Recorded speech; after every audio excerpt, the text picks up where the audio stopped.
મારું ચાઇલ્ડ છે એ ઘરે છે ને ઓપન અપ નથી થતું, તો હું શું કરી શકું? સો યોગેશભાઈ, આપણે એક એપિસોડમાં ડિસ્કશન કર્યું છે ચાઇલ્ડના નેચર માટે, ઇન્ટ્રેસ્ટિક અને એક્સ્ટ્રેસિક, કે જે બાળકો ઇન્ટ્રેસ્ટિક છે, જે અંતર્મુખી છે, જે એટલા બધા એક્સ્ટ્રોવર્ટ નથી, એ બાળકો ઓપન અપ ના થાય એ નોર્મલ છે. સો અહીંયા આપણે કદાચ આ ક્વેશ્ચનના બે અલગ અલગ પાર્ટ હોઈ શકે. પેલું, બાળક ઇન્ટ્રોવર્ટ છે. જો બાળક ઇન્ટ્રોવર્ટ છે, કે જેનો નેચર ઇન્ટ્રોવર્ટ છે, જેને બહુ ઓપન અપ થવું નથી ગમતું, તો એ બાળક બહુ ઓપન અપ ના થાય એ એબ્સોલ્યુટલી નોર્મલ છે. અને બીજું કે એક એક્સ્ટ્રોવર્ટ બાળક છે પણ એના પેરેન્ટ્સ સાથે ઓપન અપ નથી થતું, કે નોર્મલી ફ્રેન્ડ સાથે, બાર બીજા બધા સાથે એ બહુ ઓપનનેસથી રહેતું હોય, પણ પેરેન્ટ્સ સાથે જ્યારે વાત આવે ત્યારે એ બહુ ઓપન અપ ના થતું. તો જો બાળક ઇન્ટ્રોવર્ટ હોય, જે ઓપન અપ નથી થતું, ક્યાંય જ ઓપન અપ નથી થતું, તો એ નોર્મલ છે. એને ચેન્જ કરવાની ટ્રાય કરવાની જરૂર નથી, કારણ કે આવા માણસો જનરલી વધારે ઇમોશનલ, વધારે ક્રિએટિવ હોય છે, અને એ ફિલ્ડમાં પોતાની રીતના પોતાનું કામ કરતા જ હોય છે. જો નેચરને ફોર્સફુલી ચેન્જ કરવાની ટ્રાય કરવામાં આવે તો એ મોસ્ટલી બાળક અને પેરેન્ટ્સના રિલેશન ખરાબ થતા હોય છે, ઇન્સ્ટેડ ઓફ હેલ્પ કરવાનું.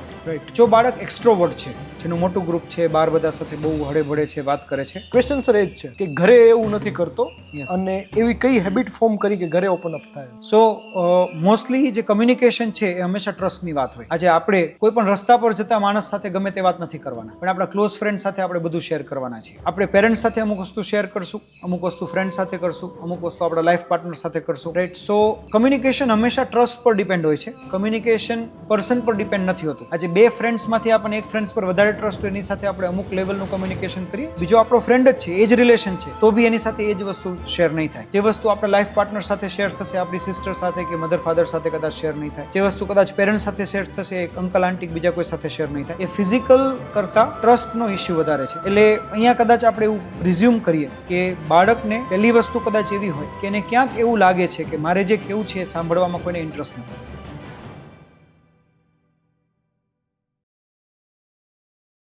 સર, કેવું રહ્યું આપનું એક્સપિરિયન્સ ફિઝિકલ પેરેન્ટ્સને મળવાનું? આઈ થિંક ફિઝિકલ વાળો એક્સપિરિયન્સ હંમેશા સારો જ રહે છે. બહુ મજા આવી. સરે પણ એક ફીડબેક પણ એવું મળ્યું કે ફિઝિકલ એ વધારે એનર્જી કનેક્ટ કરે છે લોકો સાથે. યસ સર, પણ જે ફિઝિકલ નથી આવી શક્યા એ પેરેન્ટ્સના ક્વેશ્ચન છે, જે થોડા અમને ડીએમમાં મળ્યા છે, થોડા કમેન્ટ્સમાં મળ્યા છે. પેરેન્ટ્સના એવા ક્વેશ્ચન છે જે અમે એપિસોડ વાઇઝ નોટ ડાઉન કર્યા છે, એ હું વન બાય વન સર આપને પૂછું છું. પ્લીઝ. સર, મને ફર્સ્ટ એપિસોડના મારા પાસે જે ક્વેશ્ચન છે એમાંથી પહેલો ક્વેશ્ચન એવું છે, મારું ચાઇલ્ડ છે એ ઘરે છે ને ઓપન અપ નથી થતું, તો હું શું કરી શકું? ઓકે. સો યોગેશભાઈ, આપણે એક એપિસોડમાં ડિસ્કશન કર્યું છે ચાઇલ્ડના નેચર માટે, ઇન્ટ્રેસ્ટિક અને એક્સ્ટ્રેસિક, કે જે બાળકો ઇન્ટ્રેસ્ટિક છે, જે અંતર્મુખી છે, જે એટલા બધા એક્સ્ટ્રોવર્ટ નથી, એ બાળકો ઓપન અપ ના થાય એ નોર્મલ છે. સો અહીંયા આપણે કદાચ આ ક્વેશ્ચનના બે અલગ અલગ પાર્ટ હોઈ શકે. પેલું, બાળક ઇન્ટ્રોવર્ટ છે. જો બાળક ઇન્ટ્રોવર્ટ છે, કે જેનો નેચર ઇન્ટ્રોવર્ટ છે, જેને બહુ ઓપન અપ થવું નથી ગમતું, તો એ બાળક બહુ ઓપન અપ ના થાય એ એબ્સોલ્યુટલી નોર્મલ છે. અને બીજું કે એક એક્સ્ટ્રોવર્ટ બાળક છે પણ એના પેરેન્ટ્સ સાથે ઓપન અપ નથી થતું, કે નોર્મલી ફ્રેન્ડ સાથે, બાર બીજા બધા સાથે એ બહુ ઓપનનેસથી રહેતું હોય, પણ પેરેન્ટ્સ સાથે જ્યારે વાત આવે ત્યારે એ બહુ ઓપન અપ ના થતું હોય. તો જો બાળક ઇન્ટ્રોવર્ટ હોય, જે ઓપન અપ નથી થતું, ક્યાંય જ ઓપન અપ નથી થતું, તો એ નોર્મલ છે. એને ચેન્જ કરવાની ટ્રાય કરવાની જરૂર નથી, કારણ કે આવા માણસો જનરલી વધારે ઇમોશનલ, વધારે ક્રિએટિવ હોય છે, અને એ ફિલ્ડમાં પોતાની રીતના પોતાનું કામ કરતા જ હોય છે. જો નેચરને ફોર્સફુલી ચેન્જ કરવાની ટ્રાય કરવામાં આવે તો એ મોસ્ટલી બાળક અને પેરેન્ટ્સના રિલેશન ખરાબ થતા હોય છે, ઇન્સ્ટેડ ઓફ હેલ્પ કરવાનું. રાઈટ. જો બાળક એક્સ્ટ્રોવર્ટ છે, જેનું મોટું ગ્રુપ છે, બાર બધા સાથે બહુ હળે ભળે છે, વાત કરે છે, ક્વેશ્ચન સર એ જ છે યસ, કે ઘરે એવું નથી કરતો, અને એવી કઈ હેબિટ ફોર્મ કરી કે ઘરે ઓપન અપ થાય? સો મોસ્ટલી જે કમ્યુનિકેશન છે એ હંમેશા ટ્રસ્ટની વાત હોય. આજે આપણે કોઈ પણ રસ્તા પર જતા માણસ સાથે ગમે તે વાત નથી કરવાના, પણ આપણા ક્લોઝ ફ્રેન્ડ સાથે આપણે બધું શેર કરવાના છીએ. આપણે પેરેન્ટ્સ સાથે અમુક વસ્તુ શેર કરશું, અમુક વસ્તુ ફ્રેન્ડ સાથે કરશું, અમુક વસ્તુ આપણા લાઈફ પાર્ટનર સાથે કરશું. રાઈટ. સો કમ્યુનિકેશન હંમેશા ટ્રસ્ટ પર ડિપેન્ડ હોય છે. કમ્યુનિકેશન પર્સન પર ડિપેન્ડ નથી હોતું. આજે બે ફ્રેન્ડ્સમાંથી આપણને એક ફ્રેન્ડ્સ પર વધારે ટ્રસ્ટ હોય, એની સાથે આપણે અમુક લેવલનું કમ્યુનિકેશન કરીએ. બીજો આપણો ફ્રેન્ડ જ છે, એ જ રિલેશન છે, તો બી એની સાથે એ જ વસ્તુ શેર નહીં થાય. જે વસ્તુ આપણા લાઈફ પાર્ટનર સાથે શેર થશે, આપણી સિસ્ટર સાથે કે મધર ફાધર સાથે કદાચ શેર નહીં થાય. જે વસ્તુ કદાચ પેરેન્ટ્સ સાથે શેર થશે, અંકલ આંટી બીજા કોઈ સાથે શેર નહીં થાય. એ ફિઝિકલ કરતાં ટ્રસ્ટનો ઇશ્યુ વધારે છે. એટલે અહીંયા કદાચ આપણે એવું રિઝ્યુમ કરીએ કે બાળકને પહેલી વસ્તુ કદાચ એવી હોય કે એને ક્યાંક એવું લાગે છે કે મારે જે કેવું છે એ સાંભળવામાં કોઈને ઇન્ટરેસ્ટ નથી, ઘણી બધી વખત અમે સ્કૂલમાં બાળકો સાથે વાત કરીએ તો આ વસ્તુ મળે કે પેરેન્ટ્સ કમ્પ્લેન કરે કે બાળક અમારી સાથે ડિસ્કશન નથી કરતું, અને બાળકને જ્યારે પૂછીએ ત્યારે બાળક એમ કે મારી વાત સમજતા નથી. સાંભળતા નથી એવું નહીં, સમજતા નથી. આજે સપોઝ જનરેશન ગેપ છે પેરેન્ટ અને બાળક વચ્ચે. પેરેન્ટ કમ્યુનિકેશન ઈચ્છે છે, પણ એ સાથે એવું ઈચ્છે છે કે હું જે કહું એ બાળક 100% માની લેવું જોઈએ. જ્યારે એડોલસન્સમાં એટલે કે 12 વર્ષની એજ પછી બાળકોમાં જ્યારે ડેવલપમેન્ટ આવે ત્યારે એવું ઈચ્છે છે કે માનવું ના માનવું એ મારું ડિસિઝન છે, પેરેન્ટ્સ એનો ઓપિનિયન મને આપી શકે. તો આજે જો એ વસ્તુ કોઈ હેબિટ માટે છે કે ડેન્જર લાઈફ સિચ્યુએશન માટે છે તો યસ, પેરેન્ટ્સ એની જીદ કરે કે બાળક મારી વાત માની લે તો બરાબર છે. પણ જ્યારે કોઈ એવું ડિસ્કશન છે કે જ્યાં બાળકને લિબર્ટી આપી શકાય, જે એની લાઈફને કોઈ થ્રેટ નથી, જ્યાં કોઈ ખોટી હેબિટ નથી ડેવલપ થઈ રહી, તો પેરેન્ટ્સ બાળકોને કમ્યુનિકેશન પછી ઓપ્શન આપી શકે કે ભાઈ મારો આ ઓપિનિયન છે, હું આવું માનું છું કે મારી લાઈફમાં આમ થયેલું છે. એક્ઝામ્પલથી તમે ડિસ્કસ કરી શકો, અને એ માનવું કે ના માનવું, એક્સેપ્ટ કરવું કે ના કરવું, એ બાળક પર છોડી શકાય. જો એ થાય તો બાળકને પહેલાં એક એવો ટ્રસ્ટ બેસે કે મારા પેરેન્ટ્સ એનું ડિસિઝન મારા પર થોપી નથી રહ્યા, મારા વોઇસની વેલ્યુ છે, સમજવાનો પ્રયત્ન કરે મને છે. સમજવાનો પ્રયત્ન કરે છે, હું જે કહેવા માગું છું એ મારા પેરેન્ટ્સ સમજે છે, અને મારા માટે કમ્પલસરી નથી કે હું એની વાત માનું છું. તો એક ટ્રસ્ટ બિલ્ડ થશે પેરેન્ટ્સ અને બાળક વચ્ચે. જો ટ્રસ્ટ બિલ્ડ થશે તો કદાચ પેરેન્ટ્સ 5 વાત બાળકની માનશે તો 5 વાત બાળક પેરેન્ટ્સની માની લેશે. તો એ કમ્યુનિકેશનની ચેનલ સ્ટાર્ટ થશે. સો પહેલી વસ્તુ કે પેરેન્ટ્સ અને બાળક વચ્ચે ટ્રસ્ટ બિલ્ડ થાય એવા ટ્રાય કરવા. એવરી ટાઈમ જરૂરી નથી કે બાળક જ્યારે કોઈ પણ કમ્યુનિકેશન કરે ત્યારે પેરેન્ટ્સ એડવાઇસ જ આપે. આ એક મેજરલી કમ્યુનિકેશનમાં કે ધ્યાનમાં આવતો બીજો ઇસ્યુ છે કે બાળકો એવું ફીલ કરે છે કે આજે મેં કંઈ પ્રોબ્લેમ્સ ડિસ્કસ કર્યો કે ભાઈ મારા ફ્રેન્ડ સાથે મારે આજે ફાઇટ થઈ, તો પેરેન્ટ્સ તરત જ એડવાઇસ આપવા માંડે, આમ ના કરાય, આમ ના કરાય, તારા ફ્રેન્ડ્સે શું કર્યું તો આ કર્યું હતું. બાળક ખાલી એક વાત તમારી સાથે શેર કરી રહ્યું છે, તમે લેક્ચર આપી દો છો. તમે લેક્ચર આપી દો છો, એટલે એ ત્યાંથી સ્ટોપ કરી દે છે. સો બાળકોને શાંતિથી સાંભળીને, જો એને તમારી એડવાઇસની જરૂર હોય તો એ તમને પૂછશે જ કે આમાં શું કરાય હવે. પણ જો એ નથી પૂછતું તો એટલીસ્ટ તમને એવું લાગે, પણ જો લાગે ને કે આ વસ્તુ ખોટી છે તો પણ ત્યારે એડવાઇસ ના આપો. કદાચ તમને એવું છે કે ભાઈ બાળકે કંઈ ભૂલ કરી છે, તમારે અહીંયા વસ્તુ કરેક્શનની જરૂર છે, તો એડવાઇસ આપવાની ત્યારે જરૂર નથી.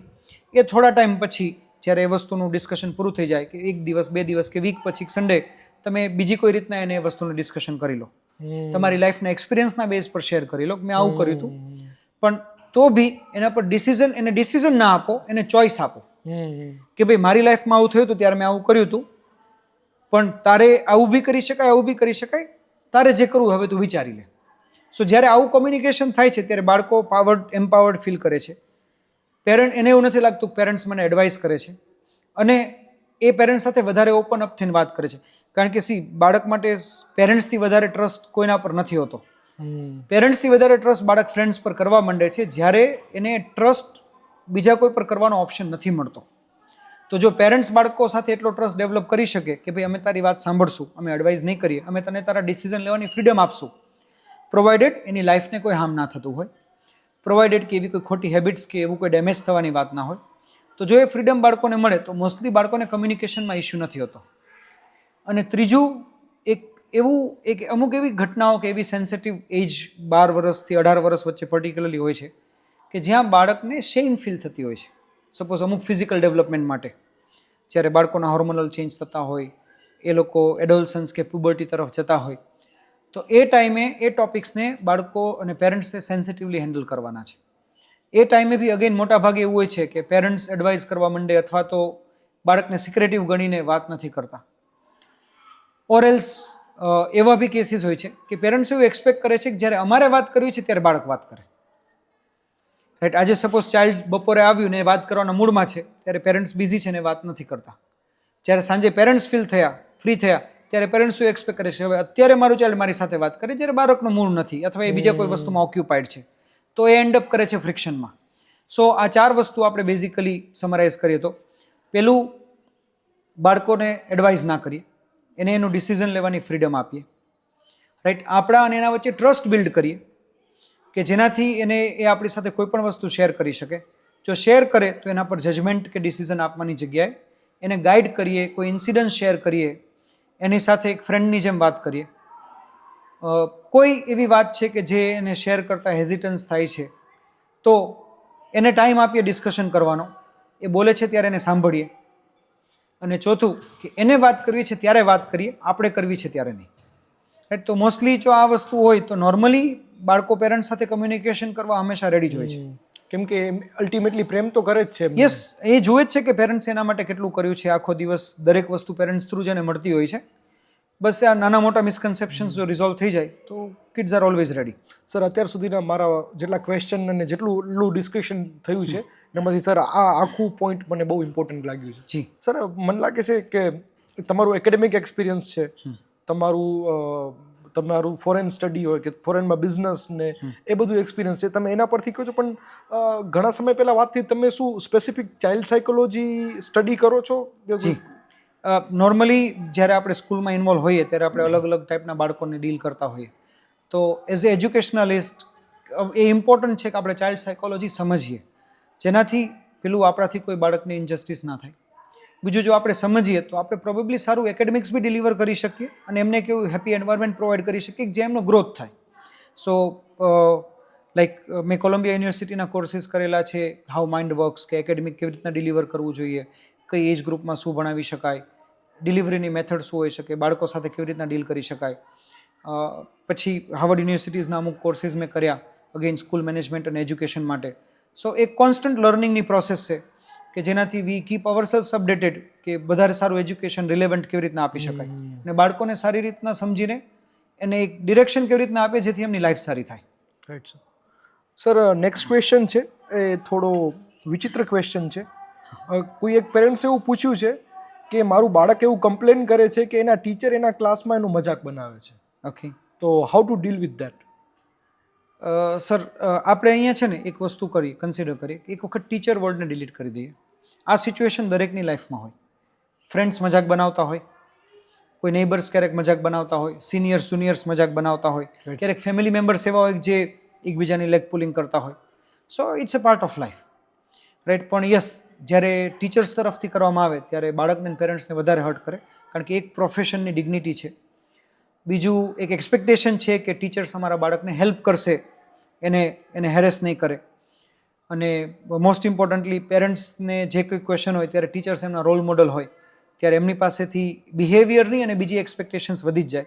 સો ફર્સ્ટ તો આઈ વુડ વેરી સિમ્પલી સે કે કોઈ ટીચરથી કોઈ બાળકની મજાક ના જ થવી જોઈએ, કારણ કે દરેક બાળક ઇન્ડિવિજ્યુઅલ છે અને એની ઇન્ડિવિજ્યુઅલિટી અને એની ઇમોશન્સને રિસ્પેક્ટ કરવી એટલી મેચ્યોરિટી દરેક શિક્ષકમાં હોવી જ જોઈએ, રાઈટ. પણ ઇન કેસ એવો કોઈ ઇન્સિડન્સ થયો, અથવા તો ઘણી વખત એવું છે કે ભાઈ ટીચર બહુ ફ્રેન્ડલી છે, એની સાથે બાળકો પણ ફ્રેન્ડલી છે, અને જ્યારે એ એક બોન્ડિંગ ટીચર સ્ટુડન્ટ કરતાં બહુ ક્લોઝનેસનું કે ફ્રેન્ડલી છે ત્યારે ક્યારેક મસ્તી મજાકમાં આવું થતું હોય. જો એવો કેસ હોય તો ઘણી વખત બાળકોને એવું લાગે કે ભાઈ ટીચર સાથે હું ફ્રેન્ડલી છું, પણ જો ટીચર મને હેલ્પ કરે ત્યાં સુધી, જો ટીચર મારું લેગ પુલિંગ કરશે તો હું ફ્રેન્ડલી નથી. જો આ કેસ હોય તો એટલીસ્ટ વી મેક શ્યોર કે ટીચર સ્ટુડન્ટની જે બાઉન્ડ્રી છે હંમેશા મેન્ટેન રહે, રાઈટ. એના માટે રિજિડિટીની જરૂર નથી, પણ એક સિમ્પલ બાઉન્ડ્રી કે ભાઈ ટીચર્સ આટલું કરી શકે, સ્ટુડન્ટે આટલું કરવું જોઈએ. જો એવો કેસ નથી કે નોર્મલી બાળકે કંઈ નથી કર્યું, બાળક બહુ ફ્રેન્ડલી બી નથી, એક રૂટીન એવરેજ ચાઇલ્ડ ક્લાસરૂમમાં છે અને ટીચર એને નેમ કોલ કરે છે કે એની મજાક કરે છે, તો એ કેસમાં એ ઇનસેન્સિટિવિટી ટીચરના એન્ડથી કહેવાય, બાળકના એન્ડથી નહીં. પણ એને કોપ બાળકે કરવું પડે, એને કોપ સ્ટુડન્ટે કરવું પડે. એ કેસમાં આપણે સિમ્પલી એટલું સમજી શકીએ કે મોસ્ટલી એવરી યર બાળકોના ટીચર ચેન્જ થતા હોય છે, તો આ ટીચર બી વર્ષ પછી જતા રહેવાના છે, બીજા કોઈ નવા ટીચર આવશે. આપણા 7-8 ટીચરમાંથી એક ટીચરે કદાચ આપણને કંઈ સારું ખરાબ કહ્યું તો એને આપણે એટલું ઇમોશનલી ના લઈએ, કારણ કે એઝ એ સ્ટુડન્ટ આપણો પર્પઝ છે ટીચર પાસેથી એજ્યુકેશન ગેઇન કરવું. આપણો પર્પઝ એ ટીચરનું બિહેવિયર જજ કરવું નથી, રાઈટ. તો જો સ્ટુડન્ટ એના પર્પઝ પર ફોકસ રાખે કે ભાઈ મારે આ ટીચર પાસેથી નોલેજ ગેઇન કરવાનું છે, એ પ્રોસેસમાં કદાચ એને 2 વસ્તુ સારી ખરાબ કીધી કે કરી એનાથી મને ફરક ના પડવો જોઈએ. મારો ગોલ કે મારો પર્પઝ નોલેજ ગેઇન કરવાનો કે સ્ટડીનો છે, તો એ વસ્તુ બાળક માટે સિમ્પ્લિફાઈડ થઈ જશે. અગેન એવું નથી કે એના માટે ટીચર આવું કરે એ સાચી વસ્તુ છે, ઓકે, ટીચરે ના જ કરવું જોઈએ, પણ છતાં થયું બી છે અને તમે કદાચ એ ટીચરની નેચર ચેન્જ નથી કરી શકતા, તો એ કેસમાં સ્ટુડન્ટ એટલું વિચારી શકે કે હું અહીંયા સ્ટડી કરવા માટે છું, પ્રાઇમરી ગોલ ખ્યાલ હોવું જોઈએ. પ્રાઇમરી ગોલ મારો એકેડેમિક્સ છે, તો હું એની પાસેથી નોલેજ ગેઇનની ચિંતા કરું, કદાચ એનું બિહેવિયર પ્લસ માઇનસ છે તેના પર ફોકસ ના કરું. અને સ્ટીલ જો ચાઇલ્ડ સેન્સિટિવ છે ને એની અસર થાય છે કે ભાઈ મને કોઈએ કીધું અને બધા વચ્ચે કીધું તો મારી હર્ટ થઈ, મારી ઇન્સલ્ટ થઈ, મને ફીલ થયું, તો એને આપણે થોડું મેચ્યોરલી એઝ એ પેરેન્ટ કે એઝ એ સ્કૂલ મેનેજમેન્ટ કોઈ એને હેન્ડલ કરી શકે, કે પેરેન્ટ્સ એને કોન્ફિડન્સ આપે કે કોઈના કમેન્ટ કરવાથી તમે સારા ખરાબ નથી થઈ જતા, કોઈના કમેન્ટ કરવાથી તમારું કેરેક્ટર પ્લસ માઇનસ નથી થઈ જતું, અને કદાચ કોઈની કમેન્ટને કારણે બીજા કોઈ હસે છે કે તમારો મજાક કરે છે એનાથી તમે સારા ખરાબ ઓછા વધારે નથી થઈ જતા. તો એની આપણે ચિંતા ના કરવી, એના પર અટેન્શન ના આપવું, આપણા ગોલ પર આપણે સ્ટીક રહેવું. ભાઈ આપણે ક્લાસમાં સ્ટડી કરવા ગયા છે, આપણે સ્ટડી પૂરું કરીએ અને next year we go to new teacher. Right sir. અને એ મજાક કેટલી કેવા પ્રકારની છે એ પણ મને લાગે સર મેટર કરે. જી, જે જો નાની મોટી મજાક મસ્તી તો ઓલમોસ્ટ ટીચર સ્ટુડન્ટ્સ વચ્ચે ચાલતી હોય, પર્ટિક્યુલરલી હાયર ક્લાસમાં. પણ કંઈ સેન્સિટિવ હોય, અને આઈ થિંક કે એ એડોલસન્સની એજમાં જ બાળકો વધારે સેન્સિટિવ હોય છે, તો જ્યારે સેન્સિટિવ હોય ત્યારે આવી વસ્તુઓ બને. Right sir. સર એક ક્વેશ્ચન એવું છે, ઇટ ઇઝ ખરેખર એક પેરેન્ટ્સ છે જે એના બાળકનું ફોન ચેક કરે છે ને એવું પૂછવા માંગે છે કે એ બરાબર છે કે હું કંઈ ખોટું કરું છું? ના, આઈ થિંક એબ્સોલ્યુટલી બરાબર છે. એઝ એ પેરેન્ટ કન્સર્નથી બી અને એઝ એ પેરેન્ટ રાઇટથી બી પેરેન્ટ્સે બાળકોની દરેક એક્ટિવિટી પર નજર રાખવી જ જોઈએ. સી, પ્રાઇવસી જે મોસ્ટલી વેસ્ટર્ન કન્સેપ્ટ છે, ઇન્ડિયન કન્સેપ્ટ નથી. જસ્ટ સર મારો ક્વેશ્ચન જરાક અલગ કરી દઉં કે એને પેરેન્ટ્સનું એવું ક્વેશ્ચન છે કે હું ફોન ચેક કરું છું વિથઆઉટ આસ્કિંગ હર. યસ, એ પ્રાઇવસીની જ વાત છે, રાઈટ. પ્રાઇવસી એ વેસ્ટર્ન કન્સેપ્ટ છે, ઇન્ડિયન કન્સેપ્ટ નથી. કે જ્યાં માણસ એવું સમજે કે ભાઈ મારી પર્સનલ લાઈફ મારી, બીજા કોઈની નહીં. પણ એ કન્સેપ્ટ વેસ્ટર્ન કન્ટ્રી માટે એટલા માટે એપ્લિકેબલ છે કે દરેક માણસ પોતાની લાઈફ ઇન્ડિવિજ્યુઅલી જીવે છે. ત્યાં ફેમિલી સ્ટ્રક્ચર સિસ્ટમ નથી, ત્યાં એવી સિસ્ટમ નથી કે પેરેન્ટ્સ બાળકની ફી પે કરે, પેરેન્ટ્સ બાળકની દરેક વસ્તુની કેર કરે. ત્યાં બાળક ઇન્ડિવિજ્યુઅલિટી માગી શકે છે, કારણ કે પોતાનું દરેક કામ એ પોતે કરવા માટે બી રેડી છે.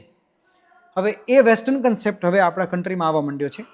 એટલે બાળકો પર્સનલ રૂમમાં જ્યારે ફ્રેન્ડ્સ હોય ત્યારે રૂમ બંધ કરીને બેસે. પ્રાઇવેટ ડિવાઇસીસ, કે મારો પોતાનો ફોન, મારું પોતાનું આઈપેડ, મારું પોતાની સિસ્ટમ, એની એક્સપેક્ટેશન્સ, અને ક્યાંય ને ક્યાંય સોશિયલ શો ઓફની એક્સપેક્ટેશન્સમાં પેરેન્ટ્સે આપે છે.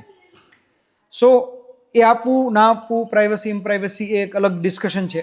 પણ જો તમે આપ્યું છે, અને નંબર ઓફ કેસીસ જે આપણે જોતા સાંભળતા હોઈએ છીએ કે બાળકો મીડિયાનો કે ડિવાઇસીસનો, ગેજેટ્સનો સારો ખરાબ યુઝ કરતા હોય છે, તો એ યુઝ એઝ એ પેરેન્ટ તમે પ્રિવેન્ટ ક્યારે કરી શકો? જ્યારે તમે એના પર વોચ રાખો છો ત્યારે.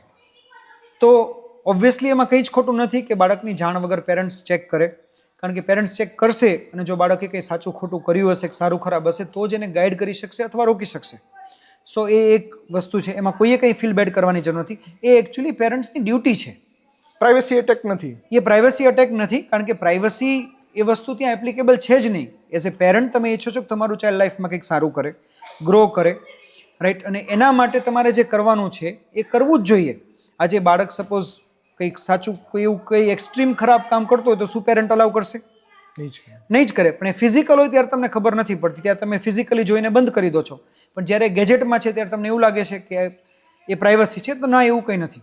એઝ એ પેરેન્ટ એ તમારી ડ્યુટી છે કે તમે બાળકના ડિવાઇસ પર વોચ રાખો. અને એના માટે તો આજે પેલા પેરેન્ટિંગ એપ હોય છે, પેરેન્ટિંગ કંટ્રોલ વાળી એપ, અને ઇવન ઓએસમાં આઈ થિંક આવે છે કે પેરેન્ટ્સ એ બી સિક્યોર કરી શકે કે એના બાળકના ડિવાઇસમાં કેટલું દેખાશે, કેટલા મિનિટ કઈ એપ ખુલ્લી રહેશે. આઈ થિંક ગૂગલ જ એવી કોઈ એપ આપે છે કે જેમાં પેરેન્ટલ કંટ્રોલ પોસિબલ છે, કે જેમાં તમે એવું ફિક્સ કરી શકો કે યુટ્યુબ આ ફોનમાં 1 જ કલાક ચાલે, કે ફેસબુક આટલું જ ચાલે, કે ઇન્સ્ટાગ્રામ ના જ ખુલે, રાઈટ. કોઈ એવી વેબસાઇટ્સ ના ખુલે જે બાળક માટે હાર્મફુલ હોય. તો એનાથી બી પેરેન્ટ્સ એનો કંટ્રોલ કરી શકે છે. જો એવું ના આવડતું હોય તો ડિવાઇસ ચેક કરવા જોઈએ, એમાં કોઈ જ નેગેટિવ વસ્તુ નથી. અને સર અમે એવા રિસોર્સિસ છે બધું ડિસ્ક્રિપ્શનમાં મૂકી દઈએ છીએ, જેટલી પણ એવી એપ છે. જી સર, નેક્સ્ટ ક્વેશ્ચન આમ તો એ કવર થઈ ગયું છે, પણ બહુ સ્પેસિફિક ક્વેશ્ચન છે. કેમ એક પેરેન્ટ્સ એવું કહે છે કે મારું ચાઇલ્ડ છે એ ડ્રોઈંગમાં બહુ સારું છે અને મેથ્સમાં બહુ પુઅર છે, રાઈટ. અને હું એને કઈ રીતે બેલેન્સ કરવા માટે સપોર્ટ કરી શકું છું વિથઆઉટ પુશિંગ? ઓકે. સો આનો એકચ્યુઅલી યોગેશભાઈ સ્પેસિફિક આન્સર ના થઈ શકે, કારણ કે પેલું બેલેન્સ કેવી રીતના કરવું, બેલેન્સની ડેફિનેશન. હા, બેલેન્સની ડેફિનેશન શું, અને મેથ્સમાં સારું, મેથ્સમાં પુઅર અને ડ્રોઈંગમાં સારું, એની ડેફિનેશન શું, રાઈટ. પુઅર અને સારું હંમેશા સબ્જેક્ટિવ હોય. કોઈના માટે 50 ફેલ થતો હોય બાળક તો એના માટે 50 બહુ સારું છે, 90 લાવતો એના માટે 50 પુઅર છે. એવી કોઈ સ્ટાન્ડર્ડ ડેફિનેશન નથી. પણ નોર્મલી આપણે જેમ આગળ ડિસ્કશન કર્યું કે જો 7th સ્ટાન્ડર્ડ પછીનું ચાઇલ્ડ હોય તો તમે સાયકોમેટ્રિક એનાલિસિસ કરાવીને ચાઇલ્ડના ઇન્ટરેસ્ટ આઈડેન્ટિફાઈ કરી લો. એનો ઇન્ટરેસ્ટ જે ફિલ્ડમાં છે એ ફિલ્ડમાં એ વધારે સારું કરે અને બીજા ફિલ્ડમાં એનાથી ખરાબ કરે, દેટ ઇઝ ઓકે, એમાં કોઈ જ ઇશ્યુ નથી. કારણ કે એનું કરિયર તમે જે તે ફિલ્ડમાં સારું છે એમાં બિલ્ડ કરી શકો છો. અને આપણે એક એપિસોડમાં ડિસ્કશન થયું છે જે આપણે રિઝલ્ટની વાત કરી હતી ત્યારે, કે બધા સબ્જેક્ટમાં ઇક્વલી સારું હોવું એ એક્સપેક્ટેશન ખોટી છે. રાઈટ, કોઈ પણ એક કે બે સબ્જેક્ટમાં તમે એક્સપર્ટ થઈ જાઓ that is more then enough in life. કે બધા સબ્જેક્ટમાં 90 જ લાવક, બધામાં 80 જ લાવક, 60 લાવક, એ એક્સપેક્ટેશન બી ખોટી છે. કોઈ પણ એક સબ્જેક્ટમાં સારું હોવું ઇટ્સ ઓકે. સર આ પણ એક ઇન્ટરેસ્ટિંગ ક્વેશ્ચન છે. એવું પૂછવા માંગે છે કે કયા એજથી પબ્લિક સ્પીકિંગ અને ડ્રામા એના બાળકને ઇન્ટ્રોડ્યુસ કરાવી શકે કે સ્ટાર્ટ કરાવી શકે? અગેન કોઈ પણ એજથી. જો બાળકમાં નેચરલ ટેલેન્ટ છે, કોઈ બાળકમાં facial expressions, physical expression, extrovert બાળકો પર્ટિક્યુલરલી પબ્લિક સ્પીકિંગ અને ડ્રામેટિક્સ બંનેમાં સારા હોય છે. સો એની કોઈ સ્પેસિફિક એજ નથી. અમે બાળકો જોઈએ છીએ કે જ્યાં પેરેન્ટ્સ સમર કેમ્પમાં 3 વર્ષના બાળકોને સ્ટોરી ટેલિંગ માટે મોકલતા હોય, પબ્લિક સ્પીકિંગ માટે મોકલતા હોય, ડ્રામેટિક્સ માટે મોકલતા હોય, just as a hobby, not as a career, nothing serious કે વેકેશન છે બાળક કંઈ ક્રિએટિવ કરે. રાઈટ, ઘણા પેરેન્ટ્સ એ વસ્તુમાં પોતાના ચાઇલ્ડહુડમાં કંઈ કરેલું હોય તો બાળકોને એના માટે એમ્ફસાઇઝ કરતા હોય છે. જેટલું જલ્દી કરો તમે. બેઝિકલી યોગેશભાઈ એટલી જ વસ્તુ છે જે આપણે આગળના એપિસોડ્સમાં કહી છે કે બાળકનો ઇન્ટરેસ્ટ પેરેન્ટ્સ જેટલી જલ્દી આઈડેન્ટિફાય કરી શકે, અને જો ઇન્ટરેસ્ટ તમને આઈડેન્ટિફાય થાય, સપોઝ આ બાળકનું ડ્રામેટિક્સ અને પબ્લિક સ્પીકિંગ સારું છે, તો એ તમે જેટલું જલ્દી ચાલુ કરશો એટલું હેલ્પ છે, જેટલું લેટ કરશો એટલું ડિલે છે. Right sir. એટલે મને લાગે છે કે એમને એવું છે કે એકેડેમિકના સાથે કમ્પેર કરતા હશે એટલે પૂછ્યું હશે. ઓર કદાચ આમાં જો એવું હોઈ શકે કે પેરેન્ટ્સને એવું લાગતું કે મને ઇન્ટરેસ્ટ નથી પણ કરાવું છે. રાઈટ, એવું હોય. ઘણા પેરેન્ટ્સને એવું હોય છે કે ભાઈ મારું ચાઇલ્ડ પબ્લિક સ્પીકિંગ કરે, ભલે પ્રોફેશનલ બને કે ના બને, પણ એને ફિયર ના હોવો જોઈએ. રાઈટ. અથવા એને ડ્રામેટિક્સ આવડવું જોઈએ કારણ કે એક્સપ્રેશનને એમાં હેલ્પ કરે. એ કેસમાં તમે એને ગમે ત્યારે કરાવો, કારણ કે એના કરિયર એમાં નથી બનાવવાનું, એને એમાં એની લાઈફ ડિઝાઇન નથી કરવાની. એઝ એ સ્કિલ તમારે અચીવ કરવું છે તો બાળકની જો વિલિંગનેસ હોય તો એ તમે વેકેશનમાં, સમર કેમ્પથી, કોઈ એક્સ્ટ્રા ક્લાસીસથી શોર્ટ ટાઈમ માટે, લોંગ ટાઈમ માટે કરાવી શકો, તો એમાં કોઈ ઇશ્યુ નથી. પણ જો કરિયર બનાવવું છે અને એ જ ડિરેક્શનમાં આગળ વધવું છે તો જેટલું અર્લી કરો એટલું સારું. સર એક અલગ ક્વેશ્ચન છે. એક પેરેન્ટ્સ એવું પૂછે છે કે મને એ કઈ રીતે ખબર પડે કે હું ઓવર કંટ્રોલિંગ પેરેન્ટ્સ નથી? હવે એ તો આપણે એમનું કંટ્રોલ જોઈએ પછી ખબર પડે. એટલે આમ મને વાંચ્યું ત્યારે પણ મને સરપ્રાઈઝ લાગ્યું. પણ આઈ થિંક કોઈ એવી લાઈન ડ્રો કરી શકીએ કે જ્યાં એમ ખ્યાલ આવે કે આ over controlling line I think એવી ડ્રો ના થઈ શકે. પણ નોર્મલી જો આપણે જોઈએ તો આપણે એટલું સમજીએ, જે આપણે એ કેઝ્યુઅલ ડિસ્કશનમાં બી આ ડિસ્કશન થયું આપણું, કે બાળક છે એ ઇન્ડિવિજ્યુઅલ લાઈફ છે, પેરેન્ટ આપણે ઇન્ડિવિજ્યુઅલ લાઈફ છીએ. આપણે એને કંટ્રોલ નથી કરવાનું, આપણે એને ગ્રો કરવાનું છે. આજે સપોઝ એક ટ્રી છે, આપણે શું ઈચ્છીએ ટ્રી પ્લાન્ટ કરીએ ત્યારે એની ફુલિસ્ટ એ ગ્રો થાય. હવે તમે એમ કહો છો કે ભાઈ આ ટ્રીને જરાય તડકો ના લાગે અને જરાય ઠંડી ના લાગે, તમે એને પેક કરી દો તો એ કેટલું ગ્રો થશે? એ ગ્રો નહીં થાય. સો કંટ્રોલ નથી કરવાનું, એને ગ્રો કરવાનું છે. તો આપણે શું કરીએ? ખાતર આપીએ, પાણી આપીએ, સનલાઇટ આપીએ. સો જો આપણે ઈચ્છતા હોય કે બાળક ગ્રો થાય તો એને ફ્રીડમ આપીએ, એને રિસ્ક લેવા દઈએ, એને ગમતી વસ્તુઓ કરવા દઈએ, તો કંટ્રોલ નથી. પણ જો એ કોઈ ખોટી હેબિટ તરફ જાય છે તો ત્યાં કંટ્રોલ કરવો નેસેસરી છે. સો એ સબ્જેક્ટિવ છે. રાઈટ, ખરાબ ફ્રેન્ડ્સ છે તો કંટ્રોલ કરવો, ખોટી હેબિટ્સ છે તો કંટ્રોલ કરવો. પણ જે કોઈ પણ વસ્તુ બાળકના ગ્રોથ માટે હોય એમાં એને ફ્રીડમ આપવી. જો એવી એક્સપેક્ટેશન હોય પેરેન્ટ્સની કે હું કહું એ પ્રમાણે જ બાળક ગ્રો થાય તો એ કંટ્રોલ છે. પણ પેરેન્ટ્સની એક્સપેક્ટેશન જો ખાલી એટલી ચેન્જ થાય કે બાળક ગ્રો થાય, ગમે તે રીતના થાય, તો એ પેરેન્ટિંગ છે. સો કંટ્રોલિંગની જગ્યાએ પેરેન્ટિંગ પર વર્ક કરવું જોઈએ. સર એક પ્રોબ્લેમ છે, જ્યાં 3-4 ક્વેશ્ચનમાં આવ્યું. એક મારું ક્વેશ્ચન એ છે કે ક્યાંક આપણે સ્કૂલમાં, એજ્યુકેશનમાં, પછી રિલિજિયસ રીતે કે કલ્ચરલ રીતે આપણે એવું નેરેશન સેટ કરવામાં આવ્યું છે કે પેરેન્ટ્સ એ ભગવાન છે, એનું માનવું જોઈએ. હવે ચાઇલ્ડને 2 પ્રોબ્લેમ થાય છે કે આ જો વાત ખરેખર સાચી હોય અને માનવું પણ અઘરું છે તો ગિલ્ટ પણ ફીલ કરે છે. ઇવન મેં મારી લાઈફમાં એવું ગિલ્ટ ફીલ કર્યું છે કે ખરેખર મારે માનવું જોઈએ અને માનવું મારા માટે ટફ છે. તો એના માટે તમે સર શું કહેશો? આઈ થિંક અત્યારે એવો કન્સર્ન નથી હવે યોગેશભાઈ. લાઈક પેરેન્ટ્સ એવું નથી કહેતા કે બાળકો અમને ભગવાનની જેમ ટ્રીટ કરે, પણ એમ માનવા ન માનવાની વાત છે કે સાંભળવા ન સાંભળવાની. બાળકોએ આઈ થિંક હવે એજ સ્પેસિફિક એ ટાઈમમાં હવે નથી કે જે પેરેન્ટ્સને કે કોઈને પણ ભગવાન માનતા હોય. રાઈટ, હવેની જનરેશનમાં એ મેચ્યોરિટી બાય ડિફોલ્ટ છે કે એને ખબર પડે છે કે આ સારું, આ ખરાબ. ઇવન આપણે લાઈક સપોઝ આપણા ટાઈમે સચિન તેંડુલકર હતા, એને માણસો ગોડ ગણતા. આજે એનાથી સારા ક્રિકેટર્સ કદાચ અવેલેબલ હશે કે પેલે કે મેરેડોના હતા તો એને માણસો ગોડ ગણતા ફૂટબોલના. આજે બીજા ફૂટબોલર્સ છે તો એને માણસો હવે ગોડ નથી ગણતા, એને સારા ફૂટબોલર ગણે છે. સો એ ચેન્જ સોસાયટીમાં ઓલરેડી આવી ગયો છે કે બાળકો હવે પેરેન્ટ્સને ગોડ કે ભગવાન કે એવું ગણતા નથી, પણ યસ એને રોલ મોડલ તરીકે જરૂર જોઈએ. કલ્ચરલ વેલ્યુ કે એનું માનો તો તમે કંઈક ખોટું કરો છો, માનતા નથી તો તમે કંઈક ખોટું કરો છો. હા, એ બરાબર બી છે ઇન અ વે, કારણ કે પેરેન્ટ્સ પાસે એક્સપિરિયન્સ છે અને બાળકમાં એટલી મેચ્યોરિટી નથી કે એને સાચા ખોટાની ખબર પડે. એટલીસ્ટ 12, 15, 17, 18 વર્ષ સુધી તો નથી જ. તો જ્યાં સુધી એ મેચ્યોરિટી નથી આવતી ત્યાં સુધી પેરેન્ટ્સની વાત માનવી એ વાત સાચી છે, રાઈટ. પણ એ કયા કન્ટેક્સમાં કેટલી માનવી આખો એક અલગ ક્વેશ્ચન છે. પણ પેરેન્ટ્સની વાત માની શકાય, ભગવાનવાળી વાત નથી. Right sir. 5th એપિસોડનો એક ક્વેશ્ચન છે કે ચાઇલ્ડનું હોબી સેફ બનવાનું છે, તો એને ખરેખર સિરિયસ કરિયર તરીકે પેરેન્ટ્સ એને કઈ રીતે હેલ્પ કરી શકે? અગેન સેમ થિંગ, જો સાયકોમેટ્રિક એનાલિસિસથી આપણને આઈડિયા આવે છે કે ભાઈ એનામાં એ સ્કિલ્સ છે એ ફિલ્ડમાં જવાની, અને જો બાળકમાં ખરેખર સ્કિલ છે તો આજે દરેક ફિલ્ડના આપણી પાસે 9th સ્ટાન્ડર્ડથી ઇવન ગવર્મેન્ટ આપે છે કોર્સિસ. જસ્ટ એક મિસ્ટેક થયું છે. ક્વેશ્ચન એવું છે કે એને સેફ બનવાનો શોખ છે, તો પેરેન્ટ્સે કઈ રીતે જાણી શકે કે આ જસ્ટ એક ખાલી હોબી છે કે ખરેખર એને કરિયર બનાવવું કરી છે? શકાય. 7th સ્ટાન્ડર્ડ પછીનું જો બાળક છે તો પેરેન્ટ સાયકોમેટ્રિક એનાલિસિસ કરે. એમાં જે એના પ્રેફર્ડ ફિલ્ડ આવે છે એ ફિલ્ડમાં જો એને 5, 7 કે 10 ચોઇસવાળા ફિલ્ડ છે, એમાં કુકિંગ એનો હોબી છે અથવા તો એનું કરિયર છે, પછી નક્કી કરીએ. આવે છે જો પ્રેફર્ડ ફિલ્ડમાં, તો આપણે બાળકોને વેકેશનમાં કે ફ્રી ટાઈમમાં એનો પ્રેક્ટિકલ એક્સપોઝર આપીએ. તમે એને 1 વર્ષ, 2 વર્ષ, 3, 1 વેકેશન, 2 વેકેશન પ્રેક્ટિકલ એક્સપોઝર આપો અને એની ઇન્ટેન્સિટી જો બાળક ખરેખર કેટલું હેપી છે. જે વસ્તુ બાળક કરવામાં હેપી હોય એમાં તમારે એને ઉઠાડવા નથી પડતા, એનું રિમાઇન્ડર નથી આપવું પડતું, એ સામેથી કરી લે છે, કંઈક નવું નવું એનું ડિસ્કશન કરે છે. ઇવન ડિસ્કશન વખતે બહુ જ હેપી હોય છે. જો તમે આ કેરેક્ટરિસ્ટિક્સ જોવો તો તમને એનો પેશન ખબર પડે. જો એ પેશન છે તો એને કરિયર બનાવી શકાય. જો પેશન નથી, હોબી છે, તો આપણે એને ટીચ કરી શકીએ, એના ક્લાસીસ કરાવી શકીએ, પણ એની પેશન જે છે ત્યાં એનું કરિયર બનાવીએ. Right sir.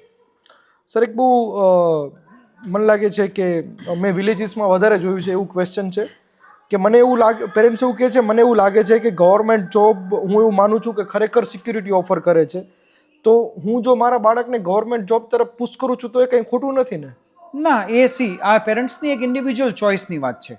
ફાઇનાન્શિયલ કમાવું કે ના કમાવું, કેટલું કમાવું, વધારે ઓછું, સિક્યોરિટી કે રિસ્ક, એ એક ફેમિલી મેટર વધારે હોય છે, પર્ટિક્યુલરલી આપણા કલ્ચરમાં, ઇન્સ્ટેડ ઓફ સોશિયલ કે પર્સનલ વેલ્યુ. જો ચાઇલ્ડ રેડી છે અને વિલિંગ છે તો 100%. Right sir. જો એ વિલિંગ નથી, એ રેડી નથી તો નહીં. જો એને બીજું કંઈ કરવું છે તો આપણે એનો ચાન્સ આપવો જોઈએ, પણ જો ફેમિલી રિક્વાયરમેન્ટ, ટાઈમની રિક્વાયરમેન્ટ અને વિલિંગનેસ છે તો એ 100% આપી શકાય. સર, એક એવું ક્વેશ્ચન છે કે પેરેન્ટ્સનું કે એમનું ડોટર છે એ 8th સ્ટાન્ડર્ડમાં છે અને એને કોડિંગ બહુ ગમે છે, તો એ શું એ ક્યારે એ ડિપ્લોમા કોર્સમાં એનરોલ કરાવી શકે, તો ક્યારે કરાવવું જોઈએ? કોડિંગ કે કોઈ પણ સ્કિલ, એના વોકેશનલ કોર્સિસ અવેલેબલ હોય છે. લાઈક છે અત્યારે ઓનલાઈન પ્લેટફોર્મ છે જ્યાં કોડિંગ થાય. કોઈ પણ કોર્સ, કોઈ પણ હોબી છે બાળકનો, તમને કોઈ પણ વસ્તુમાં બાળકને આગળ ગ્રો કરવું છે તો દરેકના વોકેશનલ કોર્સિસ અવેલેબલ હોય છે, દરેકના વેકેશન ક્લાસીસ અવેલેબલ હોય છે, દરેકના હોબી ક્લાસીસ અવેલેબલ હોય છે. જો બાળકના શેડ્યુલમાં શૂટ થાય છે અને પેરેન્ટ્સ અને બાળકને એનો હોબી છે તો એ તમે કોઈ પણ એજથી ચાલુ કરી શકો છો. લાઈક અમારી પાસે એવા બાળકો છે જેને 1st ગ્રેડથી કોડિંગ ચાલુ કર્યું હોય, 1st ગ્રેડથી જ.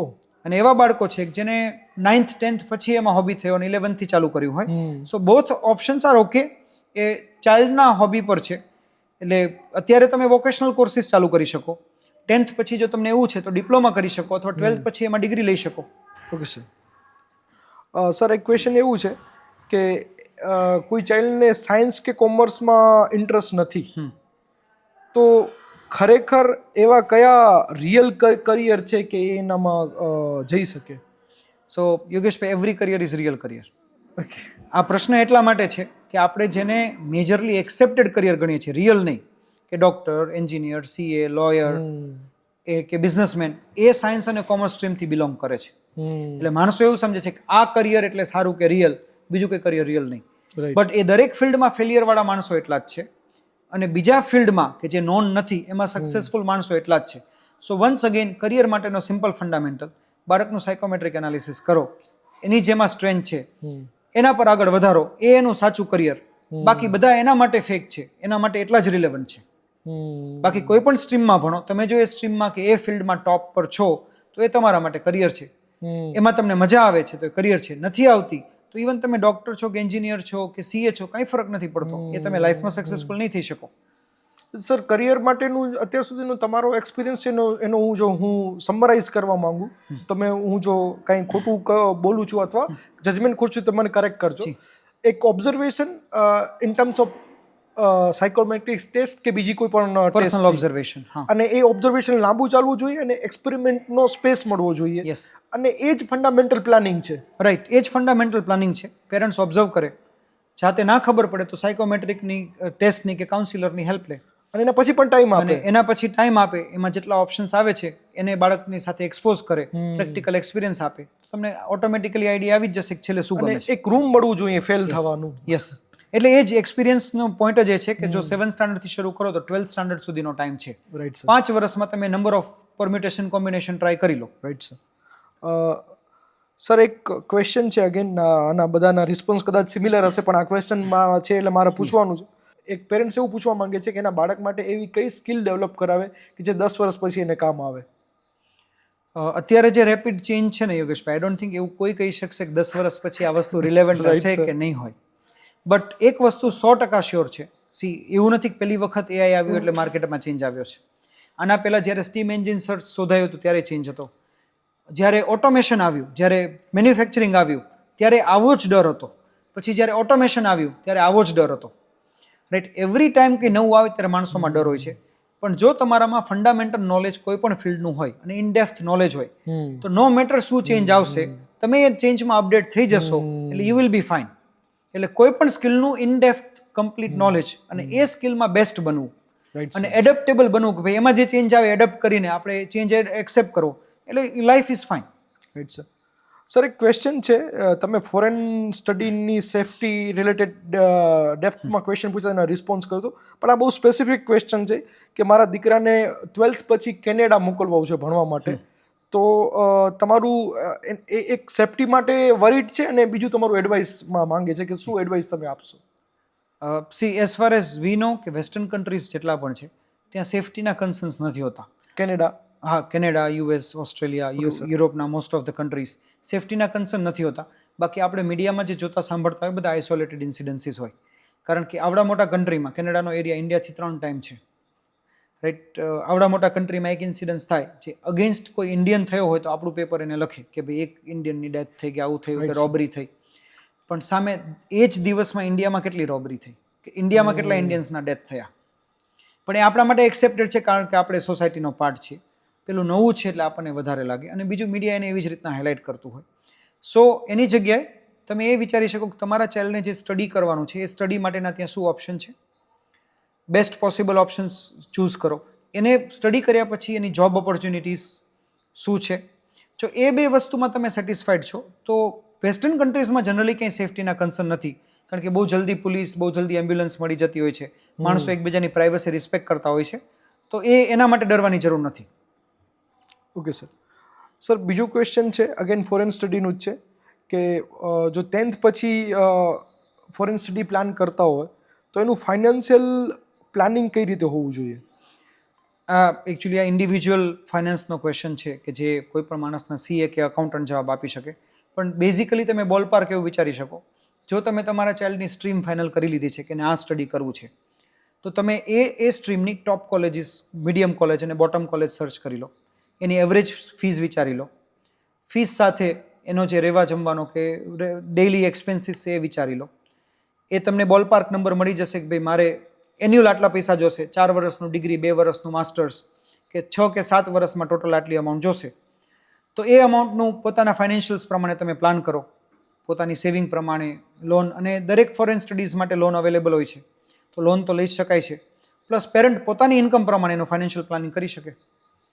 સર, એક એવું ક્વેશ્ચન છે કે ફોર એક્ઝામ્પલ તમે ફોરેન સ્ટડી કર્યું છે અને તમારા ખરેખર તમારું એક્સપિરિયન્સ કેવું છે એ પણ તમે આ ક્વેશ્ચનથી તમે કહી શકો. એવું ક્વેશ્ચન છે કે કોઈ ફોરેન સ્ટડીમાં એના બાળકને મોકલે છે, કોઈ ફોરેન સ્ટડીમાં એના બાળકને મોકલે છે, તો એને ઓલવેઝ એ ડર હોય છે ઇન્ડિયન વેલ્યુઝ ભૂલી જવાનો. તો તમે ક્વેશ્ચનનો આન્સર આપીને તમારો અનુભવ એ કહો. આ આપણે લાસ્ટ ફોરેન સ્ટડીઝ વાળા એપિસોડમાં એક વખત કવર કર્યું હતું. યસ.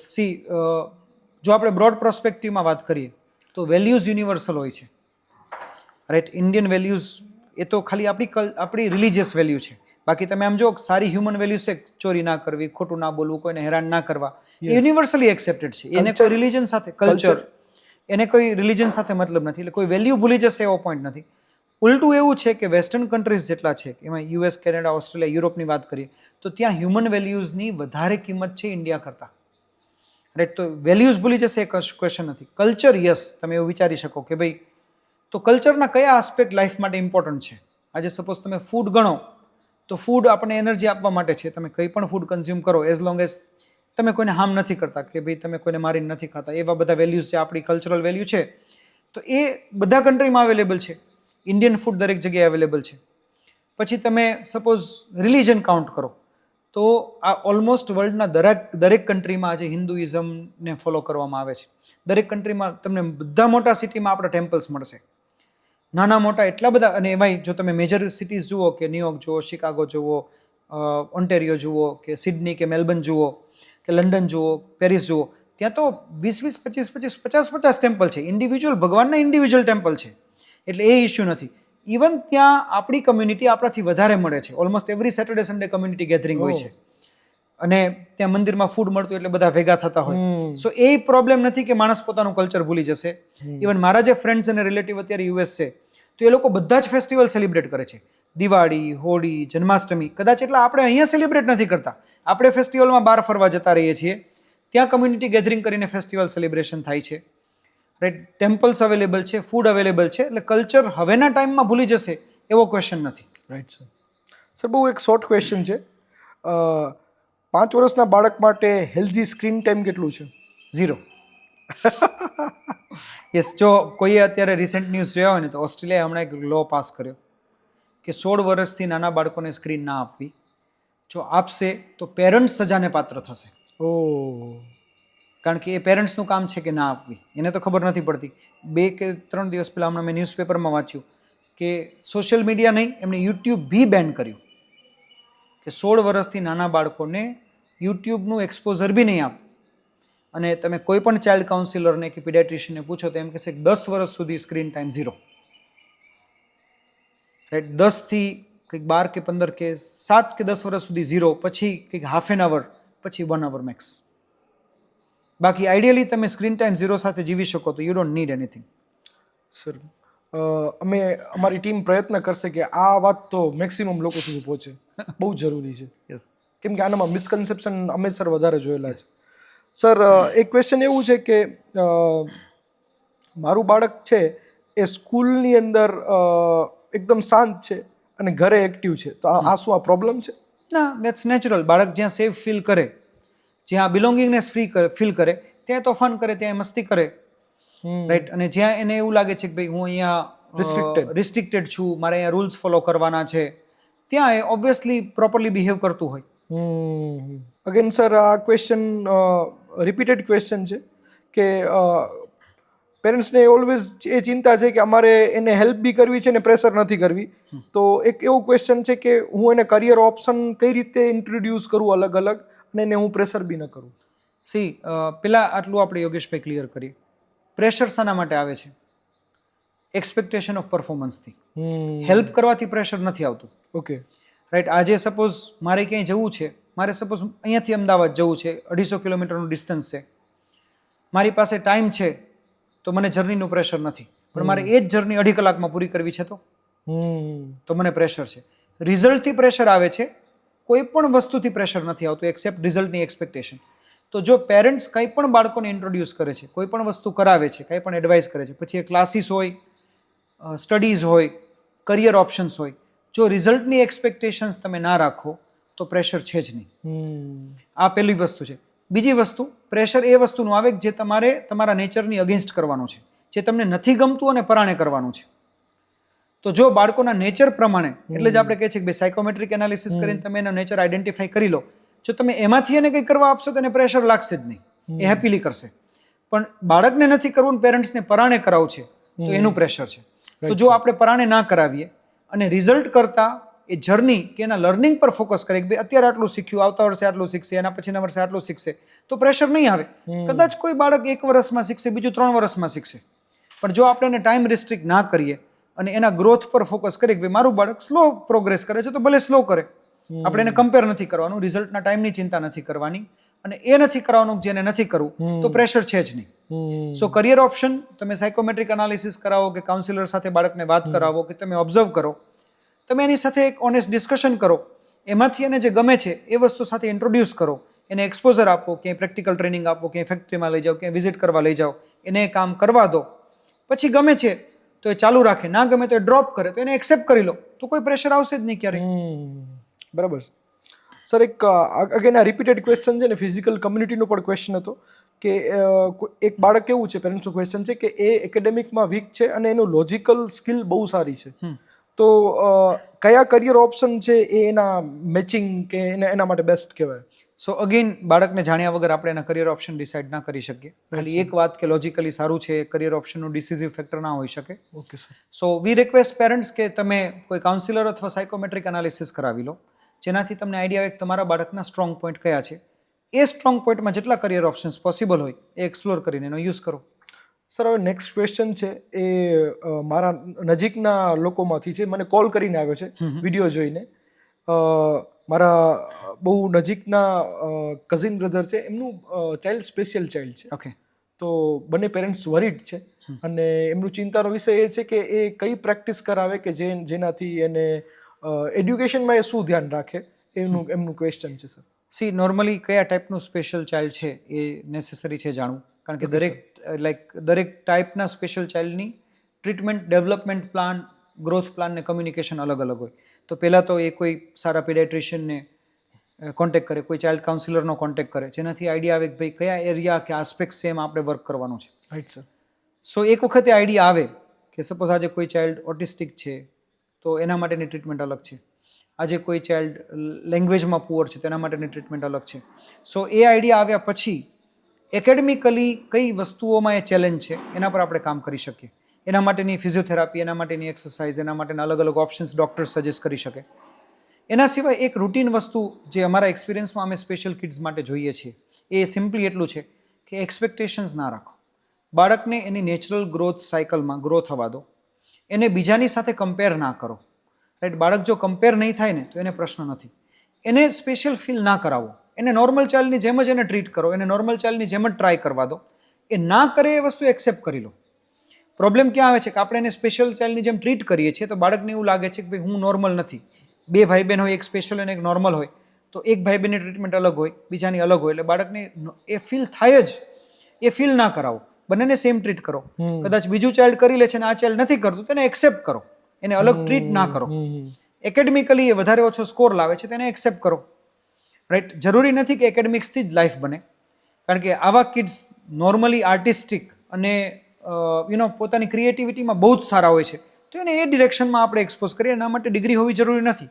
કદાચ એકેડેમિક્સ પુઅર કરે તો it's okay, as long as એ હેપી છે અને એની લાઈફમાં કંઈ કરી શકે છે, તો that's all parents should worry about. Parents આટલું કરી લેશે તો everything would be fine. Sir, તમારી આ વાત મને બહુ ગમી. એનાથી એક છે ને એક પોઝિટિવ ફિલિંગ અને હોપ આવે છે. યસ. કે એક સારું ફીલ થાય છે કે કદાચ એ ઘણું સારું કરશે. યસ, એવા નોર્મલી આપણે ઘણા માણસો જોઈએ છે જે ઓટિસ્ટિક હોય ને એની લાઈફમાં એને ઘણું સિગ્નિફિકન્ટલી સારું અચીવ કર્યું હોય. રાઈટ? આપણે તારે જમીન પર મૂવી જોયું, આમિર ખાન પોતે ઓટિસ્ટિક છે અને આટલા સારા એક્ટર છે, એને એ કબૂલ કર્યું હતું કે ભાઈ હું ઓટિસ્ટિક હતો, મને કંઈક એને કોઈ પર્ટિક્યુલર છે, હું ભૂલી ગયો શું કહેવાય, જેમાં બાળકો ઊંધા લેટર લખે, બી અને ડી નો ડિફરન્સ ના સમજે. રાઈટ? યુ અને એન નો ડિફરન્સ ના સમજે. ઓકે. સો એ ડિસેબિલિટી એમનામાં હતી. સો એટલે એવા બાળકો ક્રિએટિવ ફિલ્ડમાં કે જે ફિલ્ડમાં એની સ્ટ્રેન્થ છે એ ફિલ્ડમાં આગળ વધારીએ. બધા બાળકોને એક સ્કેલ પર જજ કરવા જરૂરી નથી. સર, એક ક્વેશ્ચન છે કે 12th ની અંદર સ્ટ્રીમનું જે ચેન્જ કરવું એ મતલબ કેટલું લેટ એ સ્ટ્રીમ ચેન્જ થઈ શકે? આઈડિયલી તો પેરેન્ટ્સે જો સાયકોમેટ્રિક ને બધું કરેલું હોય તો તમે એના થ્રુ જ પ્રોપર સ્ટ્રીમ સિલેક્ટ કરો તો સારું. પણ ઇન કેસ તમે કંઈ નથી કર્યું અને તમે સ્ટ્રીમ ચોઇસ કરી અને તમને એવું લાગે છે કે ભૂલ થઈ, તો આઈ થિંક ગમે ત્યારે કરી જ લેવાય, એમાં રાહ ના જોવાય. કારણ કે જેટલું તમે ડિલે કરશો એટલો એ પ્રોબ્લેમ વર્સ થવાનો છે. મેક્સિમમ શું થશે, તમે 1 વર્ષ બગાડશો, પણ આખી લાઈફની કમ્પેરિઝનમાં 1 વર્ષ કંઈ છે જ નહીં. Right sir. સો બેટર છે કે જેટલું તમને જ્યારે આઈડિયા આવે ત્યારે સ્ટ્રીમ ચેન્જ કરી જ લેવી અને એમાં કોઈ બીજી ડિલે ના કરવી, એટલું એ ચાઇલ્ડ માટે સારું રહેશે. Thank you sir. આ કમ્યુનિટીના ક્વેશ્ચન હતા. જી. સર બીજું આ ક્વેશ્ચન પરથી તમે કોઈ સમરાઇઝ કરવા માંગતા હો અથવા કમ્યુનિટી સાથે જે પેરેન્ટ્સ કમ્યુનિટી આપણા સાથે ઓલરેડી જોડાઈ ગઈ છે ફિઝિકલી અને ઓનલાઈન બંને પણ, તો એના માટે અથવા આગળનું કોઈ ડાયરેક્શન આપવા માંગતો હો તો પ્લીઝ સર અમને કહો. શ્યોર. આઈ થિંક બધું આપણે કમ્યુનિકેશન ક્વેશ્ચન આન્સરમાં કવર કરેલું છે, પણ સમરીમાં આપણે એટલું કહી શકીએ કે પેરેન્ટિંગ કે બાળકો છે એ કમ્પેરિઝનનો કે આપણી એક્સપેક્ટેશન પૂરી કરવાની વાત નથી. એક ઇન્ડિવિજ્યુઅલ લાઈફ છે ને એને ઇન્ડિવિજ્યુઅલ લાઈફની જેમ ટ્રીટ કરીએ. જ્યાં કરિયરની વાત છે કે હોબીની વાત છે, ત્યાં પેરેન્ટ્સ પોતાના ના પૂરા થયેલા ડ્રીમ પૂરા કરે એની જગ્યાએ એ બાળકની જે સ્ટ્રેન્થ છે એના પર બિલ્ડ કરે. કરિયર ચોઇસ કરવાનો સાયન્ટિફિક વે છે, સાયકોમેટ્રિક ટેસ્ટ, કાઉન્સિલર, ઓબ્ઝર્વેશન, એનાથી કરે, કોઈ ટ્રેડિશનલ સિસ્ટમથી ના કરે. અને જ્યાં પણ ઇસ્યુ આવે છે ત્યાં દરેક વસ્તુના એક્સપર્ટ અવેલેબલ હોય છે, એની સાથે ડિસ્કશન કરે. કોઈ પણ ઇસ્યુ રાખવાથી સોલ્વ નહીં થાય. આજે આ કમ્યુનિટીમાંથી આપણને આટલા ક્વેશ્ચન આવ્યા તો આટલા માણસોના ક્વેશ્ચન સોર્ટ થયા, તો ફોરમ પર ડૉક્ટરને મળીને, સાયકોલોજીસ્ટને મળીને, ફ્રેન્ડ સાથે ડિસ્કસ કરીને, આપણી સાથે ડિસ્કસ કરીને, આપણા વિડીયોઝમાં પોસ્ટ કરીને એ ક્વેશ્ચનનો આન્સર લઈ શકે છે. બટ અલ્ટિમેટલી જો આપણે બાળકને એની ગ્રોથની ફ્રીડમ આપશું, કરિયર સાયન્ટિફિક વેથી ચોઇસ કરશું અને એમાં એક્સપેરિમેન્ટ કરવાનો ટાઈમ આપશું, એને નવી નવી વસ્તુઓ શીખવા માટેની ઓપોર્ચ્યુનિટી આપશું, તો આઈ થિંક આપણે એવી સોસાયટીને બિલ્ડ કરી શકશું કે જ્યાં બાળકો હેપી થઈને પોતાની લાઈફમાં કંઈ કરશે, નહીં કે પ્રેશરમાં કે નહીં બીજા કોઈની એક્સપેક્ટેશન પૂરી કરવા માટે, અને અલ્ટિમેટલી એની લાઈફ માટે એક સિગ્નિફિકન્ટલી સારું કરી શકશે. સરસ સર, આપનું જે વિઝન છે એ મને અને મારી ટીમને કામ કરવા માટે મોટિવેટ કરે છે. Thank you very much. Thank you sir. Sure.